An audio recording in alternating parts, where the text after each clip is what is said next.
ታዛ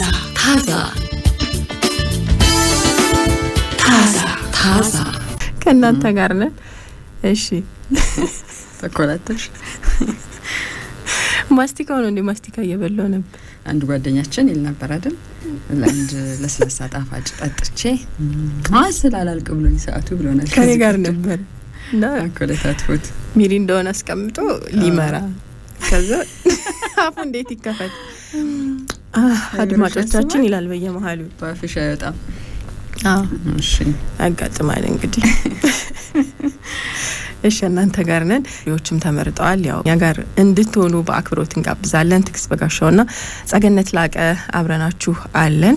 ቶሪዎች ያው ከሰሞኑ ድባብ ጋር ቢገናኙ ጥሩ ነው። አንዳንዶቹ ስለ ዓለም ዋንጫም አንዳንድ አዝናኝ ነገሮች በተለይ ደግሞ ሶሻል ሚዲያ ላይ የተጋሩ አስቂ ነገሮችንም ብንመለከትበት ጥሩ ነው። ምን ተባለ ገና ከጅምሩ በሚለው ላይ አንዳንድ ነገሮችን እናነሳለን። ነገር ዓለም ዋንጫ እንዴት ነው? ወርልድ ካፕ እያየን ነው እንግዲህ። እያየሽ ነው ብለ ይሄ ቁጭ ብሎ ጎሉን ቴክኒካል ነገሩን ሳይሆን ከአንዳንድ ፋክቶች ጋር የተለያዩ ነገር ላይ አንዱ በጣም አስቂኝ የሆነው ነገር የዓለም ዋንጫው ላይ ገና ምንም በቃ ኳስ ያላዩ ሰዎች ሁሉ ይሄ ሶሻል ሚዲያ ላይ ውስብስብ የሆኑ ታክቲካል ትንተናዎችን እየሰጡ ነው ተብሎ ምንም እውቀቱ ምንም የሌላቸው ማለት ነው። ለምንድን ነው ነበርንበት ብለና ገና የጨዋታው 10 ደቂቃ ከመጀመሩ ጀምሮ በቃ የታክቲክ ትንተናዎችን እየሰጡ ነው የሚለው አዝናኝ አድርጎታል። ችግሩ ሁሉም እጅ ላይ ሚዲያ ገባ። ሁሉም እጅ ላይ ሚዲያ ያለም አይመስልሽም? ስላልነበርሽበት ጉዳይ ውስጥ ከዚህ ቀደም ስለ ኳሱ በደንብ የሚያውቁ ሰዎች ያሉ ላይ መስልሽ ይችላል። አንዱ ነገር ኮሚሽውደን ይሄ ነው። ብዙ ነገር ላይ ስታዲየሞቹ ደስ ይላሉ። በየሀገራቱ ያሉት የተለያዩ ነገሮች ደስ ይላሉ። የመክፈቻው ስነ ስርዓት ላይ ግን አሁንም ሶሻል ሚዲያ ላይ ያሉት ቀልዶች ይሄ የለም የግራሚ አዋርድ ኦስካር መድረክ ሲከፈት ያለውን እንደዛ ነገር መስሏል። ከትልቅ ይሄ የዓለም ዋንጫ መድረክ ይልቅ እንደዛ አይነት የመክፈቻ ስነ ስርዓት መስሏል ሲሉት ነበር። በጣም ዓለም እየተለወጠች ነው የምንለውን የሚያሳዩ ነገሮች አንዱ ይሄ ነው እኮ በቃ ዓለም አቀፍ ሁነቶች ናቸው። ዓለም አቀፍ ሁነቶች ውስጥ ስፖርት አንዱ ነው። ወቅትሽ የምትጠብቂው ነው። በ4 አመት አንዴ የምናገኘው ሁነት ነው። ከ4 አመት በኋላ ዓለም እንዲህ ተቀይራለች የሚለውን በጣም አይተናል። እሱ ነው አንዱ ምንም ቀልቤን ይሳብ የሙዚቀኞቹ ፐርፎርማንስን ይሄ ፕሮቶኮላቸውን አለባበሳቸው ፋሽኑን ጨምሮ ማለት ነው። ያው ገርማን አከፋፈቱ የኳስ ቢመስል ጥሩ ነው መሰለኝ አባባላቸው የሆነ የሙዚቃና የኢንተርቴይንመንት መድረክ አስመሰሉት ነው። ከዚህ ቀደም የሚጠበቁ የመክፈቻ ስነ ስርዓቶች እኮ አሉ። እነሱ እንደ ልምድ ሆነው ባህል ሆነው ብዙ ምን ጠብቃቸው ናቸው። እሺ ለማንኛውም ያው አንዳንድ ነገሮችን እንላለን። እሺ ስለ ኤለን መስክስ ማውራት የለብንም። ዓለማችን ላይ ያለው ቁጥር 1 ትሪሊየነር መሆኑ ይፋ ተደርጓል ተብሏል። ይሄን ዜና መነሻ እናደርግና አንድ ምናወራው ነገር የገረመኝ ነገር የትኞቹን መጽሐፎች አንብቦ እንደ ሩል ይከተላቸዋል የሚለውን ሳይ ዶናልድ ትራምፕ ለካ ጽፈዋል መጽሐፍ ገንዘብን በተመለከተ ከማጋ ቢሆን ጥሩ ነው ከሮበርት ኪዮሳኪ ጋር ከሱ ጋር ጽፈዋል። ፑር ዳድ ሪች ዳድ ጸሐፊው በዚህ ሀሳቡ ዓለምን በደንብ የሚያግባባ አለፈበት የማይባል መጽሐፍ ስለ ፋይናንስ እውቀት እንዲኖርሽ ካስፈለገ የሱን መጽሐፍ አንብቢ የሚባልለት ሰው ነው። ከሱ ጋር ኮራይተር ሆነው 2 መጽሐፎችን ጽፈዋል። አንደኛው መጽሐፍ why we want you to be rich የሚል ለምንድን ነው ሀብታም እንድትሆኑ የምንፈልገው? ሌላውን ያለም ህዝብ የጠየቁት ባለጸጎች ሌላው ህዝብ ሀብታም እንዲሆን ይፈልጋሉ እንደሚል ትልቅ ጥያቄ አለው አይደል? ውስጡ አይመስልንም? ማለት ሁሉን ነገር እንዲሁም ከኤሎን መስክ ትሪሊየነር መሆን ጋር ተያይዞ አንዳንድ ያው ኢኮኖሚው ላይ ያሉ የሚተቹ ሰዎች ኢፍትሃዊነትን ይሄ የሀብት ክፍፍልን በማስመልከት ምን ያክል ኢፍትሃዊ እንደሆነ ማሳያ ነው። ያው ሀብት የተወሰኑ ሰዎች ላይ ብቻ ተጠቅልሎ ገብቷልና እንደዚህ አይነት ሰዎች ደግሞ ፈላጭ ቆራጭ እየሆኑ ነው። በብዙ ነገር በፖለቲካ ጉዳዮች ላይ እየገቡ ነው። የሀገራት ውሳኔዎች ላይ እየገቡ ተጽዕኖ እያደረጉ ነው በማለት እየገለጹ ነበር። በተለይ አሁን ከዶናልድ ትራምፕ ምርጫ ጋር ተያይዞ የዳግም ምርጫው ላይ ኤለን መስክ ቦታ ነበረው አይደለ? እሳቸውን ደግፎ ገንዘብ ሁሉ እስከ መስጠት ደርሷል ለሳቸው ምርጫ ቅስቀሳ። ከዛ ደግሞ የአሜሪካ መንግስት የወጪ ቅነሳን በማስመልከት ያቋቋመውን ተቋም የሱም እንደዚሁ መሪ ነበሩ። እንደገና ከሱ ጋር ተያይዞ አሁን የተለያዩ ዓለም አቀፍ የእርዳታ ተቋማት ይውጡ ሲሉ ትራምፕም ያው ኤለን መስክም አለበት አንዱ የስቴድ ነው እና ከዚህ ጋር ተያይዞ እንደውም በሚሊዮን የሚቆጠሩ ሞቶች ይመዘገባሉ የሚሉ ትንበያዎች ሁሉ እስከ መሰጠት ደርሰዋልና ዓለማችን ላይ ያሉ ባለጸጎች ሀብትን ጠቅልለው በያዙ ቁጥር ምን አይነት ኢፍትሃዊ የሆኑ የሀብት ድርሻዎች እየመጡና ሌላውን መጨቆኛ መሳሪያ እያደረጉት እንደሆነ ማሳያ ነው እያሉ እንግዲህ እየተከራከሩ ያሉ አሉ። ክርክሩ ጀምሯል። ሁልጊዜ ባለጸጎች ሀብታቸውን ሲያስመዘግቡና ሊስት ሲደረግ ይሄ ክርክር ሁልጊዜ ያለ እንደውም ሰዎችን ጠቅሰው ልክ ኤለን መስክን አሁን ዘርዝረው እንዳወጡበት ሌሎች ዓለማችን ባለ ሀብቶች ምን አይነት ኢፍትሃዊ የሆነ ተግባራት ውስጥ እጅ ጠምዝዘው ብዙ ነገር ውስጥ መጡ የሚለውንም መነሻ ያደርጋሉ። ለዛ ነው ይሄኛውን ሀሳብ ገልብጠን ማየት ያለብን። ኢፍትሃዊ የሆነው ነገርን እየፈለጉት እሱን ጨዋታ እየወደዱት ነው ዓለማችን ላይ ያሉት ባለጸጎች። ከዛስ 10 ሆነው ለምሳሌ 100 ሆነው ዓለምን ምን ሊያደርጓት? እንደውም እኮ የኤለን መስክ ሀብት የሁለት ሀገራትን ጂዲፒ ይዛል ነው የተባለው። ሆላንድና ስዊዘርላንድ ምጣኔ ሀብታቸውን ይዛል። አጠቃላይ ምጣኔ ሀብት ከሚያመነጨው አጠቃላይ ገቢ ጋር ተመሳሳይ ነው የሚል መረጃ ተመልክቷል። ትናንሽ ሀገራት ሆነው ትላልቅ ኢኮኖሚ የሚያመነጩ ሀገራት ውስጥ የሚጠቀሱ ናቸው። ፖላንድም ስዊዘርላንድም ወደ 1.1 ትሪሊየን የአሜሪካ ዶላር ነው አጠቃላይ ኢኮኖሚ የሚያመነጩት ሀብት። እሱን ሀብት አንድ የሆነ ሰው ሁለት ትላልቅ ተቋማቶች አሉት። እንደውም ቴስላን ታዩና በስፔስ ኤክስ ነው ስፔስ ኤክስ አለ ሀብት ተሰራ የተባለው። ምክንያቱም አክሲዮን ጭማሪ ያሳየ ወደ ህዋ የሚያደርገው ምርምርም መንኮራኩር ማስወንጨፍም ከዛ ጋር ተያይዞ ያሉ ጉዳዮች አሁን በስፋት እየተወሩ ነው ዓለማችን ላይና ሰዎች ፍላጎት እያሳዩ ነው። አክሲዮኖቹ እየተሸጡ ነው።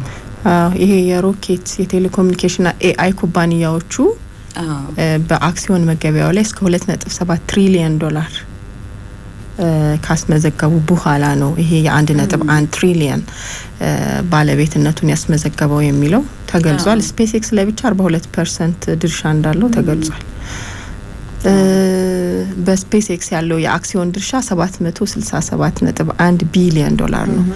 ቴስላ ላይ ደግሞ 168 ቢሊዮን ዶላር ላይ ደርሷል ተብሎ ተገልጿል። እንግዲህ ይሄ ደግሞ ማድረግ የሚፈልጋቸውን ነገሮች ኩባንያዎቹ የሌሎች አክሲዮኖች ባለድርሻዎች ሀብት ቢሆኑም እሱ ግን ምንም ነገር ማድረግ እንዲችል እድሉን የሚሰጠው ነው። ለማንኛውም በጣም ጥቂት ባለ ሀብቶች እየበዙባት ነው የሚለው ጩኸት በትንሹም ቢሆን እየቀነሰ ነው። ሀብት በጣም እየተሰራ ነው ዓለማችን ላይ። ከዚህ ቀደምም አይተነዋል። ብዙ ባለ ሀብቶች ትላልቅ ገንዘቦችን እየሰሩ ሊስት ተጨናንቋል። ይሄ ሊስት ያጨናነቁት ሀገራት በእርግጥ ይታወቃሉ። ወደ እስያ አካባቢ ስንሄድ አውሮፓ ውስጥ፣ አሜሪካ ደግሞ በጣም ብዙ ባለ ሀብቶችን በማስመዝገብ የምትታወቅ ሀገር ናት። እዚህ መጽሐፍ ውስጥ ሁለቱ ተጣምረው የጻፉት ስለ ገንዘብ ብዙ ያወሩበት አይምሯችን ይናበባል የተባባሉበት ጓደኛማቾችም ናቸው። ነገራችን ላይ ሮበርት ኪዮሳኪና ዶናልድ ትራምፕ ለዚህ ረጅም ጊዜ ወዳጅነታቸው የቢዝነስ ስራዎቻቸውና በጣም አጋርነታቸው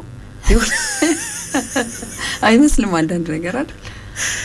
ለዚህ ነገራቸው መጽሐፉ አሳምኗቸዋል ማለት ነው። አሁን 2005 ላይ ነው አለን አይደል የተጻፈው። ሁለተኛው መጽሐፍ ደግሞ 2011 እንደ አውሮፓውያን አቆጣጠር ላይ ነው የጻፉት። ሁለቱም ከገንዘብ ጋር በተያያዘ እንዴት ሀብትን የሚገነባ ህዝብ ይኑር ዓለም ላይ የሚል ነው። እዛ ውስጥ ያሉ ነጥቦችን ነው የምናየው። ባለ ሀብቶች ሌላውም የዓለም ህዝብ ሀብት እየሰራ ሀብት ቢገነባ ዌልዝ ቢልዲንግ ላይ የተስፋፋ የተቀጣጠለ ነገር ቢኖር ደስ ይላቸዋል። ምክንያት ብለው የሚያነሷት አንድ ነገር መካከለኛ ገቢ ያላቸው ሰዎች መጥፋት ባለጸጎችን ያጠፋል የሚል ስጋት ነው። ዓለማችን ላይ ደግሞ በጣም በፍጥነት እየተቀጣጠለ ያለ ማስጠንቀቂያም እየሆነ ያለ መካከለኛ ገቢ ያላቸው ሰዎች ቫኒሽ እያደረጉ ነው የሚል ብዙ ሪፖርቶች እየወጡ ያሉት።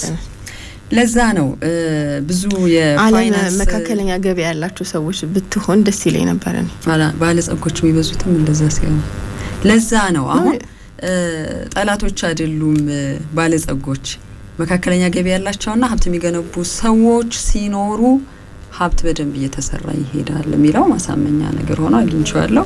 ለማንኛውም ይሄ መጽሐፍን ራሱ ኤለን መስክ የሚወደው መጽሐፍ ሁለቱ ሰዎች የጻፉትን መጽሐፍ ምን ነገሮችን ያነሳ ነው ያሳማኙ ነገር ሌላው ያለም ህዝብ ሀብት እንዲሰራ እንፈልጋለን ያሉት ያለማችን ባለጸጎች ተጽዕኖ ፈጣሪ ሁለት ሰዎች ምን ስላሉ ነው የሚያሳምኑን የሚለው እናያለን ነጥቦች። ስለዚህ ስጋት አይለቅብንም ማለት ነው ይላሉ እንጂ ያሰሩ ፋክቶቹን ስናያቸው ግን በደንብ ናቸው። የኢኮኖሚ ባለሙያዎችም የፋይናንስ ባለሙያዎችም ብዙዎቹ ላይ ይስማማሉ እነሱ ያሏቸው ነገሮች ላይ የሚያስማማ ነው። ግን ደግሞ በተግባር የምታየው ነገር እንደዛ አይደለም። ሀገራት ይሄ ብቅ ሲሉ የሚደርስባቸው ጫና ለአሁን የዓለም ገበያ ላይ እንደ ሀገር ካየ ነው ማለት ነው እንደ ግለሰብ ሰዎች አሁን በቃ ቢሊዮነሮች ትሪሊዮነር እንደ ኤለን መስክም ቢፈጠሩ የሚለው ነገር ዞሮ ሀገራትን ይወክላል አይደል? ይሄ የሆነ ባለሀብት ከየት መጣ የሚለውን ከየሀገራቱ ምናያቸው ባለሀብቶች አሉ ባለጸጎች አሉ። ያ ደግሞ በየሀገራቱ ላይ ያላቸውን ማስተዋጽኦ ያሳያል። ግን የሆኑ ሀገራት እያደጉ ሲመጡ ራሳቸውን እየቻሉ ሲመጡ ተፎካካሪነታቸው እየጨመረ ሲመጣ በዓለም ገበያ ላይ በዓለም ኢኮኖሚ ላይ መልሶ ደግሞ ያለውን እሳት አገባ እንመለከታለን። አንዱን ወደ ኋላ ለማስቀረት የገበያ ድርሻ እንዳይኖረው ለማድረግ የኔ ብቻ ነገር ይሻጥ ሴራዎች ይኖራሉ። ግን ይሄ ለብቻ ጥቂቶች ብቻ ተቆጣጥረው ታሸነፈን ብለው የሚያበቁበት ነገር አይደለም። እንደውም ይሄን መጽሐፍ ምን ብለው ታየው ዋርኒንግ ቡክ ነው ተብሏል። ግን የተጻፈው አሁን 2026 አይደለም በአውሮፓውያን አቆጣጠር በ2005 ሲጻፍ ከ21 አመት በፊት እነሱ ይሄን ማስጠንቀቂያ የሰጡት ማስጠንቀቂያ የሚመስሉ ነገሮች እኮ የሆኑ እዛ ውስጥ ምን ነገሮችን አሉ የሚለው ነገር እናያለን። ያው የኤለን መስክ ጉዳይ በጣም የኢንተርኔት መረቡን ስላጨናነቀ ትሪሊየነር ሆነ ሲባል ዜናው በሙሉ ስለሱ ነው። ቅድም ያልሻቸው ስጋቶችን ብቻ አይተናል። ግን የሱ ተቃራኒ የሆነውን ነገር እናያለን። እሺ ታዛን ነው እየሰማችሁ ያላችሁት። በሰሞኑ ድባብ ውስጥ ዓለም የተጋራችውን ያው የኳስ ጨዋታ የዓለም ዋንጫን እንመለከታለን። ድሮ ተመልክተናል እንግዲህ እኛም በጊዜያችን እንበልስ አንዳንድ ያው ትኩረትሽን የሚወስዱ ነገሮች እየበዙ ነው አይደል? ትኩረታችሁን ጠብቆ የተባለበት ጊዜ ነው። በጣም ለብዙ ነገር ተጋላጭ ከመሆናችን የተነሳ ምን መምረጥ እንዳለብን እንኳን ግራ እየገባን በጣም ብዙ ነገር በስቷል። ስለዚህ ወደ የትኛው ነገር ትኩረት አድርጌ ምን ማጣጣም አለብኝ የሚለው የኛ ኃላፊነት ነው እንጂ ሁሉ ነገር በገፍ ነው የሚቀርበው። አንዳንዴ እንደውም የሆኑ አንዳንድ ነገሮች አምልጠው ሲወጡ ኢንተርኔቱ ላይ እንደዚህ አይነት ፕሮግራምም ነበር እንደዚህ አይነት ሰዎችም አሉ ነበር አያስብልም። ስለዚህ ሁሉም ሰው ቪዲዮ ሰሪ ሆኗል። ሁሉም ሰው ኮንቴንት ክሬተር ለመሆን እየሞከረ ነው። ማን ነው ተመልካቹ? ከዚህ ውስጥ ደግሞ ማን ነው ወጥቶ በጣም ታዋቂና ተደማጭ የሆነ ብዙ ተመልካች ያለውን ስራ መስራት የሚችለው የሚለው ፉክክሩ በጣም ከባድ ሆኗል። ሁሉም ነገሮች ወደ ዓለም ዋንጫ ይባል ነበር ኮድሮ። ሌላ ምን አለ? ሁሉም ነገር ወደ ዓለም ዋንጫ ቢሆን አይችልም። ያው ደግሞ ሶሻል ሚዲያውም ከትላልቅ መድረኮች ጀርባ ያሉ ነገሮችን በፍጥነት የማዛመትና ወሬውን የማዳረስ አቅሙም ደግሞ ቀላል አይደለም። ከዚህ በፊት እርስ በርስ የምናወራው ነገር ነው እንደዚህ ሆነ እንደዚህ ተደረገ የምንለው ነው። አሁን ሶሻል ሚዲያ ብዙ ነገሮች ትልልቅ መድረኮች ተዘጋጅተው ወዲያው በፍጥነት የሚለቀቁ ነገሮች አሉ። ከበስተጀርባ ያሉ ነገሮች ያልታዩ ያልተመለከትናቸው እንዲያውም ዋናው ነገር ይተውና ከበስተጀርባ ባለውና ትናንሽ ነገሮች ላይ የመጠመድ ነገር አለ እና በዓለም ዋንጫው መክፈቻ ላይም አሁን የመክፈቻው ጨዋታ የደቡብ አፍሪካና ሜክሲኮ ጨዋታ ካደረጉ በኋላ ማህበራዊ ሚዲያ ላይ ፌዞችና ስላቆች በስተው ነበር ተብሏል። አብዛኛው ፌዝ በተለይ በደቡብ አፍሪካ የታየው ይሄ መጠይጠል እንቅስቃሴ ላይ የተመሰረተ መሆኑ ተገልጿል። ከዛ ጋር ተያይዞ በተለይ እንግዲህ አፍሪካዊ ወንድማማቾች በአፍሪካው ያለ ስላቆችን ሲያደርጉ ተስተውሏል። እግር ኳስ ስትጫወቱ አፍሪካዊ በመሆናችሁ ብቻ እንድንደግፋችሁ ትፈልጋላችሁ ወይ በማለት አስተያየት የሰጠ ኤክስ ተጠቃሚ ነበር የሚል የቢቢሲን ዘገባ እየተመለከትኩ ነበር። ሌላ ደግሞ በኬንያ አንድ ታዋቂ ጠበቃ ምን ብለዋል? ደቡብ አፍሪካ ከሜክሲኮ ጋር በነበራት ጨዋታ 2-0 በሆነው ሽንፈቷና ላየቻቸው 2 ቀይ ካርዶች የአፍሪካ ስደተኞችን ተጠያቂ እንደማታደርጉ ተስፋ እናደርጋለን። ለሁሉ ነገር ለሁሉ ችግራችሁና ወድቀታችሁ እንደዛ የሚያስብል ይመስላል አይደል? ተቃውሞ እኮ በዝቶብን ነው ይችላል እኮ አይታፈርም። አንዳንድ የአፍሪካ ደግሞ ጌሞች ሲሆኑ የሚሰጡ አስተያየቶች ይገርሙኛል። ነው ከዛ ውጪ ይህ ዓለም ዋንጫ 3 ሀገራት ማዘጋጀታቸው ዩኤስ፣ ካናዳ እና ሜክሲኮ ራሱ የሀገራቱ መከታተልና ጉዞውን በማስመልከት አንዳንድ አድናቂዎች ፋኖች ምን ብለው ቀልደዋል? ቡድናቸው እንደ አንድ አነስ ያለች የሰሜን አሜሪካ የሽርሽር ጉዞ እያደረገ እንደሆነ ይሰማናል። እንደዚህ አይነት አስተያየቶችን ሰጥተዋል። በቃ ይሄ ቫኬሽን ይመስላል። ጨዋታቸው የሚቀጥሉ ቡድኖች ትልቅ እንዲያውም የጉዞ ሆኗል፣ የሽርሽር ጉዞ ሆኗል መስሏል ብለው እየቀለዱበት ነው። ራሱ ቲሙን ቡድኑን ነው እንደዛ ያሉት። ወደ 48 ብሔራዊ ቡድኖች ከዓለም የሚሳተፉበት እንደመሆኑ በጣም ለየት ባለ መንገድ ቁጥሩ መጨመሩ ይሄም ለየት ባለ የታየ ጉዳይ ነው። የኳስ ኮሜንታተሮች ዘጋቢዎች አሉ አይደል? የእያንዳንዱን ተጫዋች ስም በትክክል መጥራት ላይ ፈተና ይሆንባቸዋል ተብሏል። ከተለያየ ቀጠና የመጣ ተጫዋች ይሄ እንግዲህ የማያውቋቸውም ስሞች ሊኖሩ ይችላሉ። በጣም አስቸጋሪ ይሆናል። ግን ከዚሁ ጋር በተያያዘ እንግዲህ እያንዳንዱ ዓለም ዋንጫ ያልተጠበቁ ኮከቦችን ይፈጥራል ይባላል። ማንም የማያውቀው አንድ ተጫዋች አንድ ጎል አስቆጥሮ ድንገት ብሔራዊ ሌጀንድ ሊሆን ይችላል። የዓለም ሁሉ ታዋቂ ሰው ይሆናል እንጂ የሚገርመው ስፖርት እሱ ነገር ነው። ይሄም አጋጣሚ ያለውና እንግዲህ እንዲህ አይነት ነገሮች የሚጠበቁበታል ነው። የወርልድ ካፕ የዓለም ዋንጫ ኤክስፐርቶችም ክስተት ተፈጥሯል ተብሏል። እያንዳንዱን ግጥሚያ በሚሊየን የሚቆጠር ያው ተመልካች እንግዲህ ከመላው ዓለም ያዋል ተብሎ ይጠበቃል። ግን በጣም በርካታ የእግር ኳስ ተንታኞችም እየተፈጠሩ ነው ተብሎ ከዚሁ ጋር በተያያዘ እንዲያውም አንድ ቫይራል የወጣ ቀልድ ለ4 አመታት ምንም አይነት ግጥሚያ አይተው ያላወቁ ሰዎች ድንገት ውስብስብ ታክቲኮችን በማምራራት ተጠምደዋል በ15 ደቂቃ ውስጥ እስከ መባል ተደርሷል ማለት ነው። ዓለም ስላለም ዋንጫ ስለወራ ብቻ ማለት ነው። አዎ በቃ ይሄ የእንትኑም የሶሻል ሚዲያውም ውጤት አይደል? ዝም ብሎ እየተነሱ ማውራት አይደል? ምንም ነገር ሳይኖርሽ መረጃው ምንም ሳይኖርሽ አይተሽም ባላወቅሽው ሁኔታ ላይ በእኛውን ጉዳይ ባለፉት ምላቸው ሰዎች አሁን አሉ አይቼ ሌሎች የምጠብቃቸው ሰዎች ባወሩበት ምላቸው ስፖርት አንዱ ነው በነገራችን። እሺ ሌላ ደግሞ የአሜሪካኖች ቨርሰስ የዓለም ዋንጫ እውነታ ሪያሊቲ እና የቅርብ የቲኬት ሽያጭ ፕላትፎርም ላይ የወጣ መረጃ ምን ይላል? 76% አሜሪካውያን የአሜሪካ የወንዶች ብሔራዊ ቡድን አሰልጣኝ ማን እንደሆነ ያውቁ። እውነታው ይሄ አሜሪካዊ አያውቁም ተብሏል። እና ማውሪሲዮ ፖቼቲኖ ናቸው። ሶሻል ሚዲያ እንግዲህ ያው አስቂ ሜሞችን ሰርቷል። አሜሪካኖች እግር ኳስ እስከ መፈጠሩም ትዝ የሚላቸው በ4 አመት አንዴ ነው የሚል እንግዲህ ቀልድ እየተቀለደባቸው ነው። እንዲህ አይነት ነገሮችን እንግዲህ ያው እየተናገሩ እንዲያውም የአሜሪካና የፓራጓይ ግጥሚያ ከተደረገ በኋላ 4-1 አሸንፈዋል። እንዴ አሸነፉ አሜሪካኖችና ኮዲዮ በቃ ዓለም ዋንጫን በልተናል ብለዋል። እንደዚህ አይነት ቀልድም አንድ ላይ እየተነገረ ነበር። መጀመሪያ ላይ በጣም በጭንቀት እየተከታተሉት ነበር። ጌሙን ባካችሁ እንዳታሳፍሩን አይነት ነበር። በኋላ ግን ተረጋጉ እና በቃ በልተናል አያሳስብም አይነት ደረጃ ላይ ደርሰዋል ነው። በእድሜም ተቀልዷል። በዚህ አመት እንደ ክሪስቲያኖ ሮናልዶ፣ ሉካ ሞድሪች፣ ሌላ ደግሞ ከሜክሲኮ እንግዲህ ስማቸውን ስጠራ ስንት ሰዓት የላሱ ስፖርት ጋዜጠኞችን በስሙ ጊየርሞ ኦቼኦ የሜክሲኮ ችግር የለውም። እነዚህ 40ዎቹ እድሜ ውስጥ ነው ያሉት። ስለዚህ ከዛ ደግሞ በጣም 17 አመት 18 አመት እድሜ ያላቸው ደግሞ አሉ ታዳጊዎች እዚሁ ዓለም ዋንጫ ላይ እና በጣም ትንሹን እድሜና ትልቁን እድሜ ከመያዙ ጋር በተገናኘ የኢንተርኔቱ ዓለም ላይ ምን አይነት ቀልዶች ተነግሯል ተብሏል።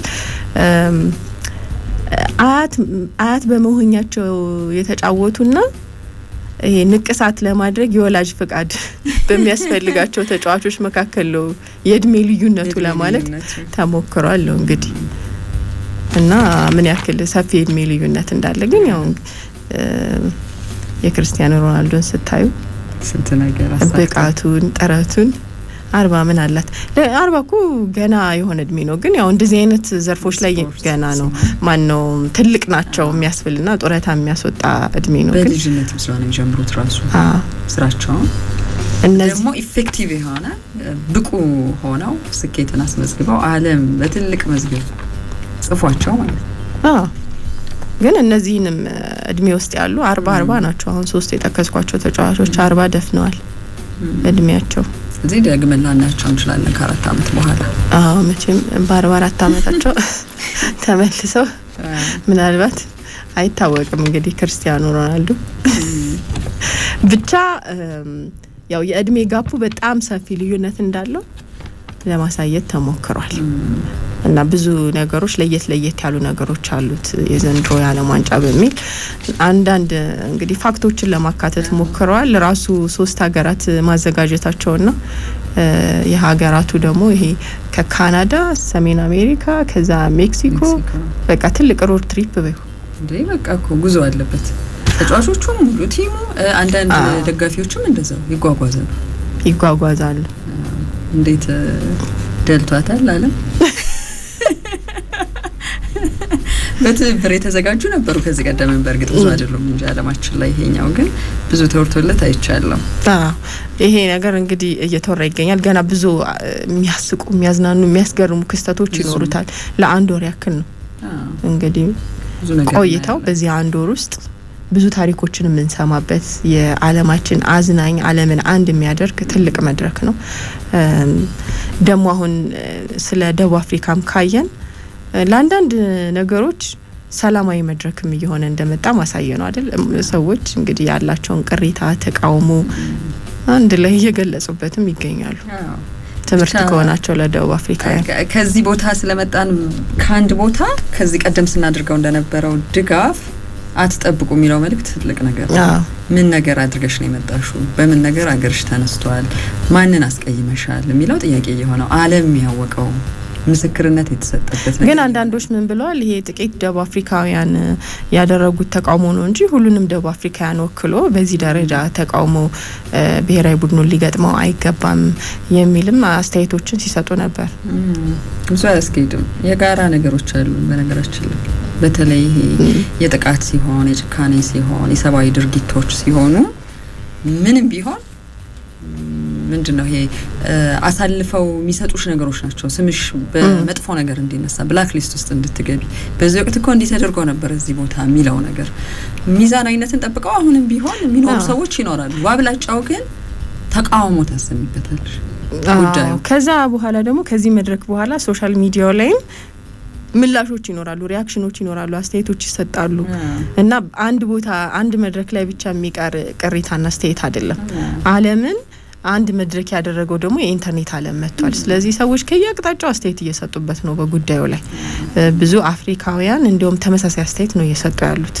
ትክክል አይደለም የደቡብ አፍሪካውያን ይሄ መጣጣልነት አካሄድ በሚለው ጉዳይ ላይ አስተያየት እየሰጡ የፈቱም ጋማሽ ናቸው አብላጫዎቹ ደግሞ እዚሁ አስተያየት ላይ ደግሞ እንደገና በትክክል ነው ይውጡልን አይነት አስተያየቶች አሉ አሁን ደግሞ ለየመጋባት ነገር ሊኖር ይችላል ናያሳዝናል ብቻ አስታራቂ ነገር ይፈልጋል ይሄ ሁለቱንም እንዳልሹ በቃ አውግዘናል ከዚህ በኋላ እናንተን አይናችሁ ላፈር ማለቱም ትክክል አይሆንም ምክንያቱም ደግሞ ይሄንን የሚጻረር ሐሳብ ያለው ሰላማዊ ዜጋ እሱ ነው ሁሉ ጊዜም የሆነ እንደ አይነት መጥፎ ሐሳቦችን የሚያራምዱ ቡድኖች ይኖራሉ ዝም ብለው ደግሞ ሳይናገሩ ትክክል አይደለም ብለው የተቀመጡ ሰዎች ይኖራሉና መጥፎ ነገሮች ናቸው ብዙ ጊዜ ጩኸት የሚበዛባቸው የጋራ ስም ተደርገው ይወሰዳሉ ግን ይሄ ደግሞ የሀገርን ስም የሚያጠፋ ከሆነ ሌሎች ዝም ያሉትም መነሳት መቻል አለባቸው። ቦታ አንሰጣውም ለዚህ ጉዳይ በቃ ሀገራችን በዚህ ልትነሳ አንፈልግም የሚል ኃይል አላቸው። አዎ ያንን የመናገርና ባላንስ የማድረግ ነገር መኖር መቻል አለበት። ግን ሚዲያዎቹን በጣም እያራገቡት ነው ጉዳዩን። ደግሞ አሁን በቅርብ ነው አይሆነው ቀጥሎ ደግሞ ከ4 አመት በኋላ እኮ መጣ እንበልና ከአመት በኋላ ቢሆን ኖሮ ይሄ ጨዋታ እኮ ሊረሳ ይችላል። ብዙ ነገር እንደሚረሳው ዓለም ላይ አሁን ግን ጎን ለጎን ሆነ ማለት ነው። እነሱም ያኛውን አብዮታቸውን እያቀጣጠሉት ነው። ብዙ ሰዎች ሮሮ ውስጥ ናቸው። ብዙ የአፍሪካ ሀገራት መንግስታት ሳይቀር አስተያየት የሰጡበት ነው። ራሷ ደቡብ አፍሪካ በመሪዋ በኩል መልእክት ያስተላለፈችበት ነው። ቀጥለዋል ሰቆቃዎቹ። እዛ ጋር ደግሞ ዓለምን ወክላ ስትሄድ ያው ሰው ማውራት የሚችልባቸው መድረኮች አሉ። አንዱ ሶሻል ሚዲያ ነው፣ አንዱ የተባለው ዓለም አቀፍ እውነቶች ናቸው። እሺ ታዛ ነው እየሰማችሁ ያላችሁት።